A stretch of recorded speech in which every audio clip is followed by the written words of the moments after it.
একটি আলু আর একটি ডিম দিয়ে এত মজাদার কম সময়ে নাস্তা বানানো যায়। হঠাৎ মেহমান চলে আসলে আপনারা এই আইটেমটি তৈরি করতে পারেন। প্রথমে সিদ্ধ আলু নেব, সিদ্ধ আলুকে এই ছাঁকনির মধ্যে আমি ম্যাশ করে নেব। আপনারা চাইলে এমনিতেই ম্যাশ করতে পারেন, তবে শক্ত অংশ যেন না থাকে আমি এই জন্যই ছাঁকনিতে করি। তো এই ম্যাশ করা হয়ে গেলে আমি ছাঁকনি থেকে তুলে নেব। এভাবে করলে অনেক সফট হয় আলুটা, কোনো শক্ত অংশ থাকে না। তো ম্যাশ করা হয়ে গেলে আমি ছাঁকনি থেকে নেব, তুলে নেব। আধা চামচ লবণ, আধা চামচ মরিচের গুঁড়ো আর একটা ডিম দিয়ে কর্নফ্লাওয়ার দিব 2 চামচ উঁচু করে। তো একটা ডো তৈরি করব। ডোটা একটু আঠালো হবে, এটা কোনো টেনশনের বিষয় না। ডোটা একটু আঠালো বা যদি বেশি হয় আপনারা আরেক চামচ কর্নফ্লাওয়ার বা 1-2 চামচ বেশি লাগতে পারে।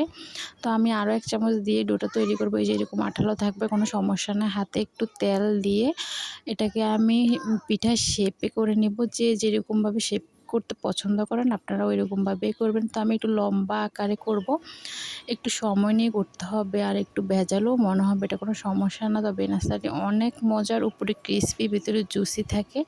তো আমি একটা একটা করে বানিয়ে তেলে দিয়ে দিব। এটা কোনো রাখা যাবে না, রাখলে এটা আঠালো ভাব ধরে যাবে, নষ্ট হয়ে যাবে। সাথে সাথে তেলে দিয়ে দিতে হবে।